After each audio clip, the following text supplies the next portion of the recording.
सुबह की चाय के साथ रात का खाना। शादी के बाद जब भी कोई नई बहू अपने ससुराल जाती है तो हर घर की अपनी अपनी परंपराएं और आदतें उसे हैरान कर देती हैं। कुछ बातें हंसाने वाली होती हैं तो कुछ सिखाने वाली। ये कहानी भी कुछ ऐसी ही है, जहां एक बहू को अपने ससुराल के एक अजीब से नियम के बारे में पता चलता है। आखिर क्या था वो नियम, आइए जानते हैं इस कहानी में। भाभी, आपके हाथ का खाना तो लाजवाब है। मेरी तरफ से आप इस टेस्ट में पास हुई। जी धन्यवाद। सभी को नेहा के हाथ का बना खाना पसंद आता है। वो सभी हैरान थे क्योंकि नेहा शुरू से ही हॉस्टल में रही थी, इसलिए वो खाना बनाना सीख ही नहीं पाई थी। उसने महज अपनी शादी से 2 महीने पहले ही खाना बनाना सीखा था, लेकिन कम समय में ही वो अच्छा खाना बनाना सीख गई थी। खाना खाने के बाद नई बहू बर्तन धोकर जैसे ही अपने कमरे में जाने लगती है, वैसे उसकी सास उर्मिला उसके पास आती है। अरे नेहा बहू, तू ऐसा कर, आलू की सब्जी और पूरी बनाकर टिफिन में डालकर रख देना, और हाँ, जितना खाना अभी बनाया था ना उतना ही बनाना। आलू पूरी इस वक्त? लेकिन अभी तो सबने खाना खाया है। खैर, हो सकता है माँ जी को कहीं जाना हो। अब नई नई बहू माँ जी से पूछूंगी तो ठीक भी नहीं रहेगा, कहेंगी अभी आई है और आते इतने सवाल जवाब करने लगी। नेहा चुपचाप रसोई में गई और काम पर लग गई। कुछ देर बाद उसने खाना बनाकर तैयार कर लिया। हाँ, चलो खाना तो रेडी हो गया, अब इसे टिफिन में पैक करके फ्रिज में लगा देती हूँ। नेहा खाना बनाकर फ्रिज में रख देती है, फिर सोने चली जाती है। फिर अगली सुबह सोकर उठती है तो सुबह के 8 बज गए थे। अरे बाप रे, सुबह के 8 बज गए, आज इतनी लेट हो गई। अभिषेक, घर के सभी लोग चले गए क्या? कहाँ चले गए? अरे वो माँ जी ने कल रात डिनर के बाद मुझसे फिर से खाना बनवाया था और उसे पैक करने के लिए कहा था। तभी उसकी ननद भी वहाँ आ जाती है। भाभी, आप नहाकर तैयार हो जाओ, आप नई बहू हो इसलिए घर में पूजा भी आप ही को करनी है। लेकिन इन सब में तो ननद जी काफी टाइम हो जाएगा और मुझे नाश्ता बनाने में देर हो जाएगी। अरे उसकी फिक्र आप मत करिए। ऐसा क्यों? वो आपको सब पता चल जाएगा। अब जल्दी से नहा लीजिए, माँ इंतजार कर रही है। जी ठीक है। कुछ देर बाद नेहा नहाकर आती है, जिसके बाद सब परिवार वाले मिलकर पूजा पाठ करते हैं और इन सब में सुबह के 9 बज जाते हैं। इसके बाद प्रिया सबके लिए नाश्ता लगाती है, जिसमें वही आलू पूरी होती है जो नेहा ने कल रात को बनाई थी। साथ में चाय भी बनाकर लाई थी। अरे, ये तो वही आलू पूरी की सब्जी है। हो सकता है कल इन सबका जाने का प्लान कैंसिल हो गया और इसलिए माँ जी ने इसे ही गर्म करवा दिया। लेकिन जो भी कहो, खाने का कॉम्बिनेशन इनका बड़ा गलत है। उस रोज सबने नाश्ते में वही खाया। फिर दिन के खाने में उसने कढ़ी चावल बनाए और रात के खाने में सबके लिए शाही पनीर और नान।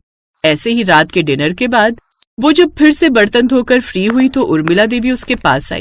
बहू, अब तू आलू के पराठे बना ले सबके लिए। लेकिन माँ जी, अभी तो सबने डिनर किया है। अरे जो कहा है वो कर, और सुन, आलू के मसाले में नमक मिर्च ठीक रखना, और बनाने के बाद तू अपने कमरे में चली जाना। उर्मिला देवी तो आदेश देकर चली गई, लेकिन नेहा को ये बात समझ ही नहीं आ रही थी कि उसकी सास ने उससे ऐसा क्यों कहा।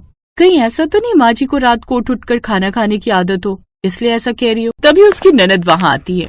प्रिया दीदी, एक बात बताइए, सबने डिनर तो कर लिया है, फिर माँ जी ने अभी मुझे आलू के पराठे बनाने के लिए क्यों कहा, वो भी सबके लिए? ओह वाह, आलू के पराठे, फिर तो मजा आ जाएगा। भाभी, मेरे हिस्से के तो आप 4 बना देना। वो क्या है ना, आलू के पराठे मेरे फेवरेट है। और हाँ, ये जो सवाल आप पूछ रही हो उसका जवाब आपको कल मिल जाएगा। ऐसा कहकर प्रिया भी वहां से चली गई। अब नेहा भी ज्यादा दिमाग लगाए बिना रसोई में जाती है और आलू के पराठे बनाकर तैयार कर लेती है, फिर अपने कमरे में जाकर सो जाती है। अगली सुबह नेहा तो जल्दी उठ जाती है क्योंकि उसे नहाकर पूजा पाठ जो करना था, लेकिन बाकी सभी घर वाले मजे से सो रहे थे। फिर सभी आराम से 8 बजे उठते हैं। नेहा सबके लिए चाय बनाकर ले आती है। पापा जी, आपकी चाय। बहू, सिर्फ चाय नाश्ता कहाँ है? पापा जी, वो तो मैंने अभी नहीं बनाया, मुझे लगा माँ जी उठेंगी तो उनसे पूछ कर ही बनाऊंगी। इसमें पूछना क्या है बहू, मैंने तो कल रात ही तुझे मेन्यू बता दिया था। मैंने कहा था आलू के पराठे बना ले, तूने बनाए नहीं क्या? आलू के पराठे? हाँ, वो तो मैंने बनाए हैं। हाँ, तो वही तो हम सबको खाने हैं, वही तो हमारा नाश्ता है। वो क्या है ना, हमें चाय के साथ रात का बना हुआ नाश्ता खाने की आदत है। जा अब उन्हें गर्म करके ले आ। ये सुनकर तो नेहा का सर ही चकरा जाता है कि उसके ससुराल वाले बासी खाना खाते हैं। अब उन सबके साथ वो रात के बने हुए आलू के पराठे खा लेती है, लेकिन उस बासी खाने में उसे वो स्वाद नहीं आता। अब ये रोज का सिलसिला हो गया। उसकी सास रात को ही नाश्ते का मेन्यू बता देती, जिसे वो रात को बनाकर ही रख लेती। लेकिन सच तो ये था कि अब उससे रोज रोज रात का बना हुआ वो नाश्ता खाया नहीं जाता था। फिर एक दिन मेरी समझ में नहीं आता अभिषेक, ये माँ जी रात को ही सुबह का नाश्ता क्यों बनवा लेती हैं? तुम जानते हो ना वो बासी खाना सेहत के लिए ठीक नहीं होता। ऐसा कुछ नहीं होता नेहा, ये सब बेकार की बातें और ये हमारे घर की प्रथा है। दरअसल कई साल पहले जब माँ ब्याह कर इस घर में आई थी तो दादी माँ ने ही उनसे ऐसा करने को कहा था। लेकिन ऐसा क्यों? इससे बड़े फायदे हैं। एक तो दादा और पापा को सुबह काम पर जल्दी जाना होता था, जिस कारण माँ और दादी को भी जल्दी उठना पड़ता था और कई बार तो वो बिना नाश्ता किए निकल जाते थे। और तुम तो जानती हो सुबह का नाश्ता कितना जरूरी होता है। हाँ अभिषेक, लेकिन ताजा ना कि बासी, तभी उसकी सांस भी आ जाती है। और एक फायदा ये भी है कि अब हम सुबह आराम से उठ सकते हैं। अब तू ही बता, रात को तू नाश्ता बनाकर रख लेती है तो कम से कम तुझे सुबह जल्दी तो नहीं उठना पड़ता ना। आराम से उठ, यहाँ कोई मारामारी नहीं है। और अब तू ये समझ कि पहले मेरी सास और अब तेरी सास ऐसा करती आई है, तो अब ये इस घर की प्रथा ही बन गई है, इसलिए अब से तू भी इस प्रथा को निभा। लेकिन नेहा को अपने ससुराल वालों की ये आदत पसंद नहीं आती और वो इसे बदलने का निर्णय लेती है। इसके लिए वो एक प्लान सोचती है और फिर एक रोज, अभिषेक मेरे पेट पे बहुत दर्द हो रहा है माँ जी। साथ ही वो उल्टियां भी करने लगती है। वो सभी जल्दी से डॉक्टर को बुलाते हैं। इन्हें फूड पॉइजनिंग हो गई है, लगता है ये बासी खाना खाती हैं। जबकि ऐसी हालत में तो इन्हें ऐसा खाना भी नहीं खाना चाहिए। कैसी हालत में डॉक्टर? और आज तक हम सब खाते आए, हमें तो कोई प्रॉब्लम ही नहीं हुई। जी, ये प्रेग्नेंट है और जरूरी नहीं कि हर किसी को ये प्रॉब्लम हो, लेकिन अगर ये बढ़ जाए तो जान भी ले सकती है, इसलिए खाना हमेशा फ्रेश ही खाना चाहिए। उस दिन के बाद से नेहा के ससुराल वालों ने भी बासी खाना खाना छोड़ दिया। नेहा उस वक्त नहीं जानती थी कि वो गर्भवती है, लेकिन जैसे ही डॉक्टर ने ये बात कंफर्म की तो वो बहुत खुश हुई कि कम से कम इस नन्हे मेहमान के आने के कारण ही उसके ससुराल वालों की आदत छूट गई, जिससे अब नेहा भी काफी खुश थी।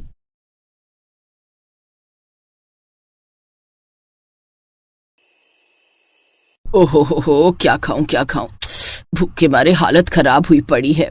ये भूख के मारे चूहे तो पेट में जंग लड़ रहे हैं। ऐसा लग रहा है आज तो युद्ध होकर ही रहेगा। कितने जोरों की भूख लग रही है, लेकिन 2 घंटे पहले तो खाना खाया है। ऊपर से घर में नई नई बहू आई है, अब उसे यूं आधी रात को जगाना भी ठीक नहीं लगता। क्या सोचेगी, कैसी भुक्कड़ सास है मेरी। हाय रे मेरे पेट, भूख बर्दाश्त भी तो नहीं हो रही। रसोई में जाकर देखती हूँ, कुछ पड़ा होगा। प्रभा रसोई में जाकर फ्रिज में देखती है, लेकिन वहां भी कुछ खाने को नहीं होता। तभी रसोई में खड़खड़ाहट की आवाज सुनकर नई नवेली दुल्हन रश्मिका वहां आती है। माँ जी, ये सब क्या है? आप आधी रात को रसोई में क्या कर रही हैं? वो बहू, बात ये है कि मुझे बहुत जोरों की भूख लगी है और कुछ चटपटा खाने का मन कर रहा है। ऐसा कर, तू मेरे लिए ना डोसा और सांभर बना कर ले आ। बड़ी इच्छा हो रही है खाने की। लेकिन माँ जी, 2 घंटे पहले ही तो आपने खाना खाया था। हाँ तो क्या हो गया, फिर नहीं खा सकती क्या? जा आप जल्दी से बना कर ले आ। रश्मिका रसोई में जाती है और डोसा सांभर बनाने की तैयारी करती है। ऐसा करते हुए उसे 1 घंटा हो जाता है। ये लीजिए माँ जी। लाला, वाह वाह, देखने से तो बड़ा अच्छा लग रहा है। लेकिन जैसे ही वो उसे मुंह में डालती है, उसे वो बिल्कुल पसंद नहीं आता। ये क्या बहू, इसमें तो नमक मिर्च कितना कम है, ऊपर से खट्टा भी नहीं बना है। मुझे नहीं खाना ये। ऐसा कर, तू मेरे लिए गोभी के पराठे ही बना दे। अब बेचारी बहू फिर से रसोई में जाती है और गोभी के पराठे बनाकर ले आती है। ऐसा करते करते उसे रात के 3 बज जाते हैं। प्रभा पेट भरकर खाना खाती है और उसके बाद फिर सोने चली जाती है। रश्मिका को अपनी सास की आदत थोड़ी अजीब लगती है, लेकिन वो कुछ नहीं कहती। वो सोने चली जाती है। फिर आधी रात को देर से सोने की वजह से उसकी आंख सुबह जल्दी नहीं खुलती और उसे उठने में 8 बज जाते हैं। हे भगवान, ये क्या 8 बज गए? पापा जी माँ जी को 7 बजे चाय चाहिए होती है, अब तो खूब सुनाएंगे। रश्मिका डरते हुए जल्दी से बाहर आती है, जहाँ उसके सास ससुर बैठकर चाय पी रहे थे। बिल्कुल होश नहीं है सुबह उठने का। अरे बहू है तू, इस घर की बेटी नहीं है समझी, जो सुबह इतनी देर से उठ रही है। बेचारी रश्मिका कुछ नहीं कहती और नाश्ता बनाने में लग जाती है, लेकिन देर से उठने की वजह से उसे नाश्ते में भी लेट हो जाता है। ओह गॉड, कितना लेट हो रहा है। रहने दो रश्मिका, मैं ऑफिस में कुछ मंगवा कर खा लूंगा। मुझे भी काफी लेट हो रहा है भाभी, मैं भी कॉलेज की कैंटीन में ही कुछ खा लूंगी। वो दोनों बिना कुछ खाए ही घर से चले जाते हैं। ये सब देख सास भड़क जाती है। ये बात अच्छी नहीं बहू, आज तेरी वजह से मेरा बेटा और बेटी भूखे घर से गए हैं। रश्मिका नई बहू थी, इसलिए सर झुकाकर उनकी बातें सुनती रही। शाम को उसने सबके लिए खाने में मटर पनीर, खीर और पूड़ी बनाई। रसोई का सारा काम निपटाने के बाद रश्मिका भी अपने कमरे में आ गई, लेकिन अभी उसे लेटे हुए 1 घंटा ही हुआ था कि तभी उसकी ननद उसका दरवाजा पीटती है। भाभी, भाभी। आंखें मलते हुए रश्मिका बाहर आती है। क्या हुआ ननद जी? भाभी बहुत जोरों की भूख लगी है। वो क्या है ना, आज मैंने डिनर ठीक से किया नहीं था, उस वक्त पेट टाइट था, लेकिन अब जोरों की भूख लगी है तो कुछ बना दो ना। ऐसा करो पास्ता बना दो। पास्ता इस वक्त? अच्छा ठीक है। रश्मिका रसोई में जाती है और कुछ देर बाद पास्ता बनाकर ले आती है। ननद पास्ता लेकर अपने कमरे में चली जाती है। रश्मिका भी सोने के लिए अपने कमरे में जाती है कि तभी दूसरे कमरे में सो रही सास के पेट में गुड़गुड़ाहट शुरू हो जाती है। अरे बाप रे, लगता है फिर से भूख शुरू हो गई। वो फिर से अपनी बहू के कमरे की ओर बढ़ी और दरवाजा बजाने लगी। बहू, बहू। ये तो माँ जी की आवाज है। रश्मिका दरवाजा खोलकर बाहर आई। जी माँ जी। बहू, बहुत जोरों की भूख लगी है, कुछ खाने को बना दे। क्या भूख? अच्छा बताइए माँ जी, क्या बनाना है? ऐसा कर, आज तू पकौड़े बना कर ले आ। रश्मिका रसोई में जाती है और पकौड़े बना कर लाती है। वाह वाह, आज के पकौड़े तो मस्त बने हैं, मजा ही आ गया। थकी हारी रश्मिका फिर से अपने कमरे में गई और बिस्तर पर पड़ते ही लेट गई। इस रात भी उसे 3 बज गए और अगली सुबह उसकी फिर से नींद देर से खुली। उसने जल्दी से खाना बनाया, लेकिन वो खाना जल्दी बनने के कारण ठीक से गला नहीं और कच्चा पक्का ही रह गया। और शाम को जब वो लोग घर आए तो ये क्या है रश्मिका, तुमने आज मुझे ऑफिस के लिए कच्ची सब्जी दे दी, वो ठीक से पकी भी नहीं थी। पता है सब लोग मेरा कितना मजाक उड़ा रहे थे। और मेरी कॉलेज की सहेलियां तो और उल्टा कह रही थी कि तेरी भाभी को अभी तक खाना बनाना नहीं आता क्या? अरे ऐसा खाना ही देना हो तो ना ही दो तो बेहतर है। वो सभी रश्मिका को 10 बातें सुनाते हैं, जिससे रश्मिका का मन उदास हो जाता है। अब वो डिनर की तैयारी करने लगती है। सभी मुझसे नाराज हैं। ऐसा करती हूँ, बढ़िया सा डिनर बना लेती हूँ, 2 सब्जी, रायता और मीठे में कुछ बढ़िया सा। रश्मिका गर्मी में सबके लिए खाना बनाने लगती है, लेकिन डिनर बनाने में उसे थोड़ी देर हो जाती है। मेरी तो समझ नहीं आता, ये बहू सारा दिन कौन सा पहाड़ तोड़ती है जो इसे खाना बनाने में इतनी देर हो जाती है। आजकल की इन बहुओं को सोने से फुर्सत मिले तब कोई काम ठीक से होगा ना, इन्हें तो बिल्कुल भी शर्म नहीं आती। सास तो अपनी भड़ास निकाल देती है, लेकिन बहू बेचारी किससे अपना दुख कहे। अब वो किससे कहे कि रात की नींद पूरी ना होने के कारण उसके साथ ये सब हो रहा है। वो बेचारी आंखों में आंसू लिए रसोई में चली जाती है और सबको खाना परोसती है, लेकिन उस रोज वो खुद बिल्कुल भी खाना नहीं खाती। ऐसे ही कुछ दिन बीत जाते हैं। एक रोज दूसरे शहर से विमला मौसी अपनी बेटी के साथ उनके घर आती है और अब बहू की मेहनत और भी बढ़ जाती है। सारा दिन काम करके जब वो थकी हारी अपने कमरे में जाती है तभी, अरे बहू, कहाँ जा रही है इतनी जल्दी? वो मौसी जी, नींद आ रही है। ये लो, हम इतनी दूर से नई बहू के साथ बातें करने आए हैं, लेकिन ये तो हमसे बचते हुए सोने जा रही है। नहीं, ऐसा नहीं है मौसी जी। रश्मिका उनके साथ वहीं बैठ जाती है और 1 घंटे बाद जैसे ही सोने जाती है। बहू, मुझे ना सोने से पहले चाय पीने की आदत है, तू जल्दी से बना ला। रश्मिका रसोई में जाकर चाय बना लाती है। तभी मौसी की बेटी मेघना कहती है, अरे ये क्या भाभी, मैं चाय नहीं पीती, आप मेरे लिए कोल्ड कॉफी बना लाइए।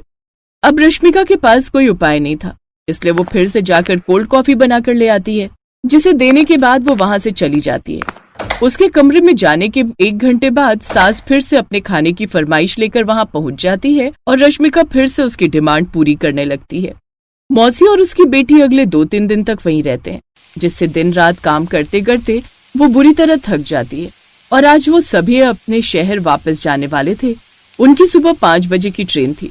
फिर जाने से 1 रात पहले, भाई आज रात तो हम बहने गप्पे मारेगी, आज हम बिल्कुल नहीं सोएंगी। कल सुबह 5 बजे की ट्रेन है, आराम से उसमें सोते हुए जाएंगे। बिल्कुल ठीक कहा जीजी। उस रात दोनों बहनें सारी रात बैठकर गप्पे मारने लगी। साथ ही उनकी बेटियां भी जगी रहीं। भाभी, सोने से पहले ना हम सबके लिए मैंगो शेक बना दो। रश्मिका सबके लिए मैंगो शेक बनाकर फिर सोने चली जाती है, लेकिन कुछ देर बाद, भाभी सो गई क्या? जी बताइए दीदी। हमारे लिए पॉपकॉर्न बना दो, वो क्या है ना, मूवी देख रहे तो फील नहीं आ पा रहा। रश्मिका सबके लिए पॉपकॉर्न बनाकर ले आती है। फिर कुछ देर बाद, नहीं, हमारे दांतों से नहीं चबाए जाते तेरे ये पॉपकॉर्न। ऐसा कर, तू बहू हमारे लिए ना पनीर और प्याज के पकौड़े तल ला। रश्मिका कुछ देर बाद तरह तरह के पकौड़े तल कर लाती है। फिर थोड़ी देर बाद, अब तो मेरी नींद भी खराब हो गई। बहू, मेरा ना आज मालपुए खाने का बड़ा मन कर रहा है, तू ऐसा कर मालपुए बना दे। जी बाबूजी। रश्मिका जाकर मालपुए बनाने लग जाती है। फिर कुछ देर बाद मासी की फरमाइश आ जाती है, बहू जरा सोने से पहले हमारे लिए भेलपूरी तो बना कर ले आ, बड़ा मन कर रहा है, लेकिन हाँ चटपटी बनाना। रश्मिका रसोई में जाती है और बड़बड़ाते हुए कहती है, अरे यार, ये लोग क्या अकाल पीड़ित प्रदेश से आए हैं जो एक के बाद एक खाने की फरमाइशें करते जा रहे हैं। रश्मिका फिर रसोई में जाती है, लेकिन मौसी और बाकी सब की कभी न खत्म होने वाली फरमाइश सारी रात जारी थी। किसी को कोल्ड कॉफी चाहिए, किसी को आइसक्रीम, किसी को कुल्फी फालूदा, कोई शाही पनीर मांग रहा था तो कोई आधी रात को कढ़ाई पनीर और नान। और ऐसे 4 बज गए। शरीर पूरी तरह से टूट चुका है, बस थोड़ी देर जाकर सो जाती हूँ। लेकिन तभी, बहू 5 बजे हमारी ट्रेन है, ऐसा कर तू नाश्ते में खाने के लिए आलू के पराठे और दिन में खाने के लिए राजमा चावल बांध दे। ये सब सुनकर रश्मिका का मन दहाड़े मार मार कर रोने को कर रहा था, लेकिन वो करती भी क्या। वो फिर से रसोई में गई और खाना बनाने लगी। लेकिन खाना बनाने के बाद अचानक से खड़े खड़े उसकी आंख लग गई और नींद में हाथ लगने के कारण गर्मा गर्म राजमा की कढ़ाई उसके पैर पर गिर गई। वो जोर से चिल्लाई। उसे अस्पताल ले जाया गया, जहाँ डॉक्टर ने उसे बेड रेस्ट करने के लिए बोल दिया। इस बहू से एक काम ढंग से नहीं होता, ना जाने कहाँ ध्यान था इसका। बस कीजिए माँ, मैं इतने दिनों से ये सब देख रहा था लेकिन कुछ बोला नहीं। रोज आप आधी रात को उसको खाने के लिए परेशान करती थी, जिस कारण वो सुबह उठने में लेट हो जाती थी। फिर बातें भी आप उसे ही सुनाती थी। और कल तो आप सबने हद ही कर दी। एक रात में 4 दिन का खाना उस बेचारी से बनवा लिया। सारी रात वो एक पैर पर काम करती रही थी। आज इसकी जो हालत हुई है ना, वो आपके कारण हुई है। अरे बहू है तो इसका मतलब ये नहीं कि आप उसकी जिंदगी नौकरानी से भी बदतर कर देंगी। ये सब सुनकर अब उन सबको अपनी गलती का एहसास होता है और वो रश्मिका से माफी मांगते हैं। अब वो सब मिलकर रश्मिका का खूब ख्याल रखते हैं। साथ ही रश्मिका की सास अब आधी रात को खाना खाने की अपनी आदत को भी सुधार लेती है, जिससे अब रश्मिका को आधी रात की नींद से जागना नहीं पड़ता।